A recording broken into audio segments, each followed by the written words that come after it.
ನಮಸ್ತೆ ಎಲ್ಲರಿಗೂ. ಎಲ್ಲರೂ ಹೇಗಿದ್ದೀರಾ? ನಾನು ಚೆನ್ನಾಗಿದ್ದೀನಿ, ನೀವು ಕೂಡ ಚೆನ್ನಾಗಿದ್ದೀರಾ ಅಂತ ಅಂದ್ಕೊಂಡಿದ್ದೀನಿ. ಇವತ್ತು ನಾನು ಕಾಯಿ ಚಟ್ನಿ ಮಾಡ್ತಾಯಿದ್ದೀನಿ. ನಮ್ಮೂರ ಕಡೆ ಮಾಡುವಂಥದ್ದು, ಮಂಡ್ಯ ಕಡೆ. ಕಾಯಿ ಚಟ್ನಿಗೆ ಬೇಕಾಗಿರೋ ಇಂಗ್ರೀಡಿಯೆಂಟ್ಗಳು ನೋಡಿ: ಬೆಳ್ಳುಳ್ಳಿ, ಕೊತ್ತಂಬರಿ ಸೊಪ್ಪು, ಕರಿಬೇವು ಸೊಪ್ಪು, ಮತ್ತು ಕಾಯಿ, ಮೆಣಸು ಮತ್ತು ಹಸಿ ಮೆಣಸಿನ್ಕಾಯಿನ ನಾವು ಸುಟ್ಕೊಂಡಿದ್ದೀವಿ.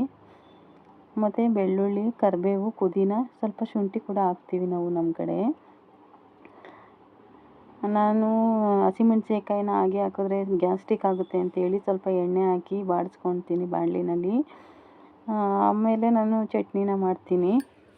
ಕೆಲವರೆಲ್ಲ ಡೈರೆಕ್ಟಾಗಿ ಹಾಕಿರ್ತಾರೆ, ಬಟ್ ನಾನು ಆ ಥರ ಮಾಡಲ್ಲ. ಹಸಿ ಹಸಿ ಸ್ಮೆಲ್ ಹೊಡಿತೆ, ಡೈಜೆಷನ್ ಆಗಲ್ಲ ಅಂಥೇಳಿ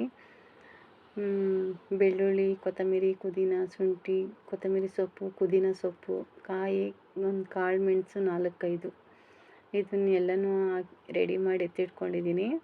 ಮಿಕ್ಸಿಗೆ ಹಾಕಿ ಸ್ವಲ್ಪ ಹುಣ್ಸೆಹಣ್ಣು ಕೂಡ ಹಾಕ್ತೀನಿ. ಮಿಕ್ಸಿಗೆ ಹಾಕಿ ಮಿಕ್ಸಿ ಮಾಡಿ ಇಟ್ಟಿದ್ದೀನಿ ನೋಡಿ. ಇದಕ್ಕೆ ಬೇಕಂದರೆ ನೀವು ಒಗ್ಗರಣೆ ಕೂಡ ಹಾಕ್ಕೊಳ್ಬೋದು, ಇಲ್ಲಾಂದರೆ ಹಾಗೆ ಕೂಡ ತಿನ್ಬೋದು. ಇದು ದೋಸೆಗೆ, ಅನ್ನಕ್ಕೆ, ಇಡ್ಲಿಗೆ, ಚಪಾತಿಗೆ ಎಲ್ಲದಕ್ಕೂ ಚೆನ್ನಾಗಿರುತ್ತೆ. ದಯವಿಟ್ಟು ಈ ವಿಡಿಯೋ ಇಷ್ಟ ಆಗಿದ್ದರೆ ಲೈಕ್ ಮಾಡಿ, ಶೇರ್ ಮಾಡಿ ಮತ್ತು ಕಮೆಂಟ್ ಮಾಡಿ. Thank you all. Bye. Next ವಿಡಿಯೋದಲ್ಲಿ ಸಿಗ್ತೀನಿ.